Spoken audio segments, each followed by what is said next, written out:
Hi hello అందరికీ నమస్కారం. ఇవేంటో చాలామందికి తెలిసే ఉంటుంది. కారం బొరుగులండి ఇవి చేసుకోవడం చాలా ఈజీ. ఏ విధంగా తయారు చేయాలో ఈ వీడియోలో చూసేద్దాం.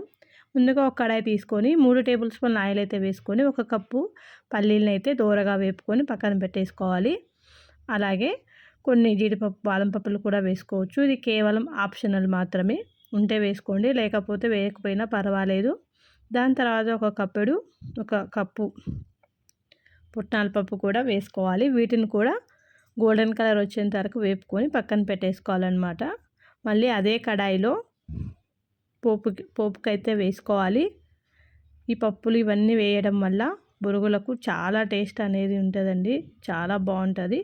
ఇప్పుడు అదే కడాయిలో ఇలా పోపు దినుసులు అయితే వేసుకొని ఆవాలు, జీలకర్ర, శనగపప్పు, మినపప్పు, అలాగే ఎండుమిరపకాయలు, కొంచెం వెల్లుల్లి ఇది దంచి వేసుకోవాలి. ఇష్టం ఉంటే వేసుకోండి, లేదు వాళ్ళు వేయకపోయినా పర్వాలేదు. అంటే కొంతమందికి వెల్లుల్లి ఇష్టం ఉంటుంది, మరికొందరికి ఇష్టం ఉండదు. ఇప్పుడు ఒక పిరికెడు పచ్చి కరివేపాకు ఫ్రెష్ అయితే చాలా బాగుంటుందండి. ఆ ఫ్లేవర్ వల్లనే ఆ బొరుగులకు మంచి టేస్ట్ అనేది వస్తుంది. ఇప్పుడు ఉప్పు, కారం, అలాగే 1 స్పూన్ పసుపు అయితే వేసుకోవాలి. వీటన్నిటిని స్టవ్ బంద్ చేసిన తర్వాత పసుపు, ఉప్పు, కారం అనేది యాడ్ చేసుకోవాలి. ఎందుకంటే వేయంగానే అది మాడిపోతుంది, కలర్ అనేది చేంజ్ అయిపోతుంది అనమాట. అందుకని స్టవ్ బంద్ చేసిన తర్వాత ఉప్పు, కారము, పసుపు అనేది వేసుకోవాలి. ఇప్పుడు బొరుగులు అయితే వేసుకొని మరొక పెద్ద ప్లేట్లోకి తీసుకోవాలండి, కలపడానికి ఈజీగా ఉంటుంది కాబట్టి. ఇప్పుడు మొత్తం అంతా మసాలా అంతా కూడాను బొరుగులకు పట్టేటట్టు మంచిగా కలబెట్టాలి.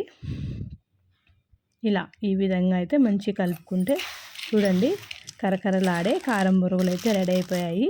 ఇందులో మనము ఇందాక వేయించి పక్కన పెట్టుకున్నటువంటి పప్పులన్నీ కూడాను యాడ్ చేసుకోవాలి. పిల్లలకి స్కూల్ నుంచి రాగానే మంచి స్నాక్స్ అయితే అందియచ్చు మనము. పిల్లలకే కాదండి, పెద్దలు మనం కూడా మంచిగా తీసుకుంటే కొన్ని తిన్నా కూడాను కడుపు నిండా అనిపిస్తుంది. వెయిట్ లాస్కు చాలా బాగా పనిచేస్తుంది. ఈ వీడియో కనుక మీకు నచ్చినట్లయితే తప్పకుండా లైక్ చేయండి. అలాగే మన ఛానల్ను సబ్స్క్రైబ్ చేసుకోండి. పక్కనున్న బెల్ ఐకాన్ని క్లిక్ చేయండి. నేను ఎప్పుడు వీడియోస్ పెట్టినా మీ దాకా అయితే చేరుతాయి. ఈ వీడియో కనుక మీకు నచ్చితే తప్పకుండా లైక్ చేయండి, అలాగే కామెంట్ చేయండి. Thank you for watching. ఇంకొకటండి, వీటిలో మనము ఒక ఆనియన్, అలాగే చిన్న టమోటా, కొంచెం నిమ్మరసము ఉంటే కొత్తిమీర కూడా వేసుకోవచ్చు. ఇవన్నీ వేసుకొని ఇలా మిక్స్ చేసుకొని కూడా యాడ్ చేసుకొని తినచ్చండి. చాలా బాగుంటుంది టేస్ట్ అనేది. బయట దొరికే మనకు ముంత బొరుగులు అంటాం కదా, ఆ విధంగా కూడా